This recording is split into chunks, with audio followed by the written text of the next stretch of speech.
স্বাস্থ্য ভবন অভিযানের আগে বনগাঁতেই আটকে দেওয়ার অভিযোগ আশা কর্মীদের। প্রতিবাদে লাইনে নেমে বিক্ষোভ। একই ছবি হাওড়া শিয়ালদাহতেও। বেতন বৃদ্ধি সহ বেশ কয়েকটি দাবিতে গত 23শে ডিসেম্বর থেকে আন্দোলন ও কর্মবিরতি পালন করছেন রাজ্যের আশা কর্মীরা। এদিনও স্বাস্থ্য ভবন অভিযানের ডাক দেওয়া হয়েছিল আশা কর্মীদের একাংশের পক্ষ থেকে। সকাল থেকেই রাজ্যের বিভিন্ন প্রান্ত দিয়ে কলকাতা অভিমুখে আসা আশা কর্মীদের আটকে দেওয়ার অভিযোগ উঠেছে পুলিশ ও জিআরপির বিরুদ্ধে। হাওড়া স্টেশন, হাওড়া ব্রিজ, শিয়ালদা, বারাসাত, এমনকি বনগাঁ স্টেশনেও এই ছবি ধরা পড়েছে। হ্যাঁ, আমাদের 15,000 টাকা বেতনের। হ্যাঁ, এটাই মূল দাবি, এটাই। আর আমাদের মৃত পরিবার আশা কর্মীদের 5 লক্ষ টাকা দিতেই হবে। বনগাঁ স্টেশনে পুলিশের কাছে বাধা পেয়ে রেল লাইনে নেমে আসেন আশা কর্মীরা। লাইনের ওপর দাঁড়িয়ে বিক্ষোভ দেখাতে শুরু করেন তারা। বেশ কিছু সময় পুলিশের সাথে বাক বিতণ্ডা চলতে থাকে। স্টেশনে প্ল্যাটফর্মের ওপর বসেও প্রতিবাদের স্লোগান দিতে থাকেন আশা কর্মীরা। বনগাঁ স্টেশনে দাঁড়িয়ে আশা কর্মীরা অভিযোগ করেন ট্রেন থেকে তাদের নামিয়ে নেওয়া হয়েছে। আশা কর্মীদের পক্ষ থেকে দাবি করা হয় গত 7 তারিখে তাদের বৈঠক হয়েছিল। সেখানে ঠিক হয় 21 তারিখ স্বাস্থ্য ভবনে যাওয়ার কথা, কিন্তু এদিন তাদের যেতে দেওয়া হয়নি। সম্পূর্ণ হয়নি বলে আমাদেরকে আবার একটা ডেট দিয়েছিল। আজকে তাই 21শে জানুয়ারি আমাদের ডেট দিয়েছিল, আমরা সেই জন্য স্বাস্থ্য ভবন যাচ্ছিলাম।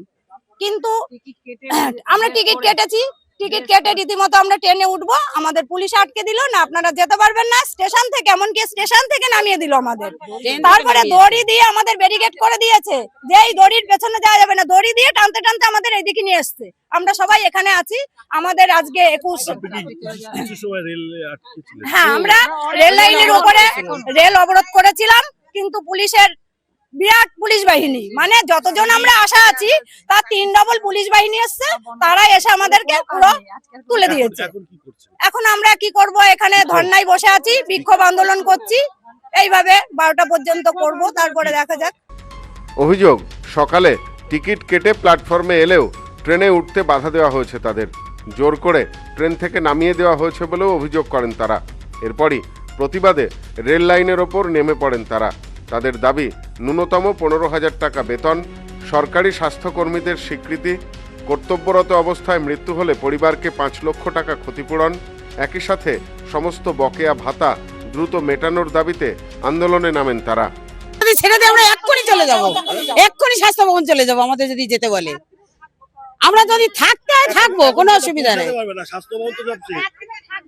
দরকারে আমরা থাকবো, সকালবেলা তার ধর্ণা দেবো সেখানে সারা রাত।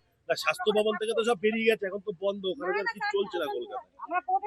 আমরা আন্দোলন করবই, আমাদের মানে যতদিন না আমাদের দাবি দাওয়া মেনে নেওয়া হবে, এইভাবে আন্দোলন আমরা চালিয়ে যাব, কর্মবিরতি। স্বাস্থ্য ভবন থেকে আজকে আমাদের যাওয়ার কথা ছিল, আজকে সমস্যা মিটবে সেই কথাই বলেছিল। দেখা করলো না, আমাদের আজকে যেতে দেয়নি, এখানে আটকে দিয়েছে। ওদিকে কি হয়েছে সেটা বলতে পারবো না।